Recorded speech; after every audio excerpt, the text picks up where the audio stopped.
आज एक बार फिर से हमने रोते हुए देखा है राजवीर की माँ को। जी हाँ, बीइंग अंशु की मदर, फ्लैपी की सासू माँ और यहाँ पर राजवीर और सूरज की माँ को फिर से एक बार फूट फूट कर रोते हुए देखा है।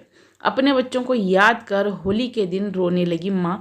जी हाँ, वो माँ ही याद कर सकती है और माँ का ही कलेजा फटता है जब अपने बच्चों को, अब बच्चों की तस्वीर को देखे और उन तस्वीरों पे हार चढ़ा हो, क्योंकि माँ का दर्द ना कोई बांट नहीं सकता। और यूट्यूब पे ऐसे कुछ लोग हैं, मैं तो कहूँगी जाहिल लोग हैं, और इनकी इतनी जहालत भरी पड़ी है ना उनके अंदर, उनको थोड़ी सी भी शर्म नहीं है।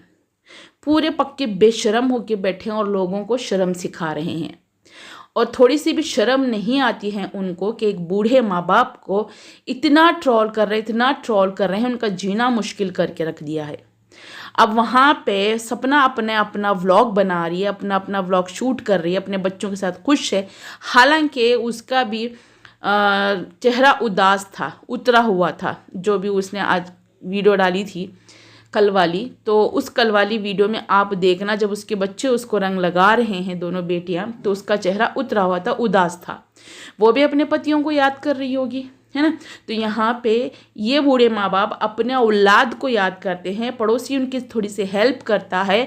अंशु उनकी बेटी उनके साथ है। अंशु सपना के बाद नहीं आई है, अंशु पहले से वहीं थी, सपना तो बाद में आई है। भले ही ठीक है, सपना घर की बहू है, मगर अंशु घर की बेटी है, उन्होंने अडॉप्ट कर रखा है उसको, ठीक है। तो फिर वो उनकी बेटी ही है, मम्मी पापा बोलती है ना। भगवान कृष्ण की भी दो दो माएँ थी ना, तो अंशु की अगर दो माएँ हैं तो इसमें कौन सा गुनाह है। अगर वो गलत है, ये गलत है, तो वो भी गलत हो सकता है ना। तो इस तरीके से कभी बोला मत करो, कभी बोला मत करो। क्या पता था दुनिया में ऐसे भी लोग आएंगे जो नाम रखेंगे, किसी को बदनाम करेंगे। इसीलिए शायद भगवान कृष्ण की दो माएँ थीं, ताकि एक मिसाल क्रिएट हो जाए। जैसे हमारे नबी की भी दो माएँ थीं, बीबी अमीना ने पैदा किया और दाई हलीमा ने उनको पाला। तो ऐसे ही ना लोगों में वो मिसाल क्रिएट करने के लिए, ताकि किसी और का बच्चा पालेंगे तो अपना ही बच्चा कहलाता है, इस मिसाल को क्रिएट करने के लिए यशोदा माँ ने भगवान कृष्ण को अपनी सगी औलाद से बढ़कर पाला है। यशोदा का नंद लाला ही कहते हैं, उनकी सगी माँ का नाम नहीं लेते हैं ज़्यादातर, है ना। तो तुम लोगों को इतनी शर्म नहीं आती है कि उस बेचारी बच्ची को तुम उसके बाप के साथ जोड़ते हो। बेशर्म आदमियों, बेशर्म औरतें, शर्म नहीं आती तुम लोगों को। सोशल मीडिया पे आए हो, एक माइनर 16 साल की लड़की का चीरहरण कर रहे हो बैठकर, उसके चरित्र पर सवाल उठा रहे हो, और बूढ़े माँ बाप को इतना बदनाम कर रहे हो, इतना जलील कर रहे हो। खुद बूढ़े बाप को अपने ही जवान बेटे का कातिल बना रहे हो।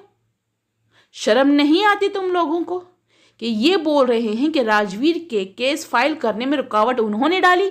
तुम लोगों को थोड़ी सी नॉलेज है या नहीं है, बैल बुद्धियों, अनपढ़ जाहिलों? थोड़ी सी पढ़ाई लिखाई कर लो, ये थोड़ी सी इंफॉर्मेशन ले लो। उन्होंने 528 किस लिए लगाया था? वो टीचर, आंगनवाड़ी टीचर, वो कहती है 528 लगा के राजवीर का केस दबा दिया। एमजी के लाइव में बैठ के बोल रही है कि केस दबा दिया। थोड़ी सी नॉलेज ले लो, 528 किस लिए लगती है।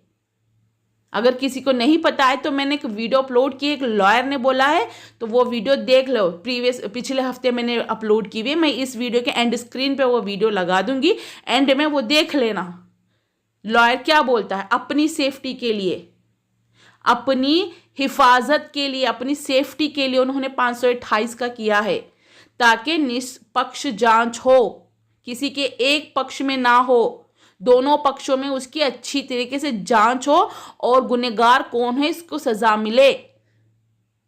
कहीं ऐसा ना हो कि उन्हीं को झूठा बोलकर फंसा दिया जाए। अरे उससे पूछो ना, एक बूढ़े बाप से, जवान बेटे की अर्थी उसके कंधे पे जो जा रही है और उसका कलीजा फट रहा हो।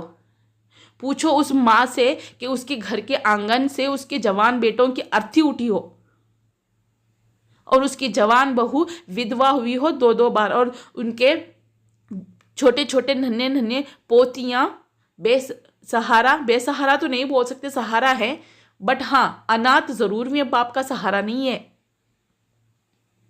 शर्म नहीं आती तुम लोगों को? बैठ के बार बार मैटर खत्म हो चुका है ना, सपना का खत्म हो गया ना, वो आगे बढ़ रही है ना, मूव ऑन कर रही है ना। तुम लोग और खुरेद के खुजली जैसे होती ना, खुजली के कुत्तों जैसे खुजा खुजा के वापस आ रहे हो।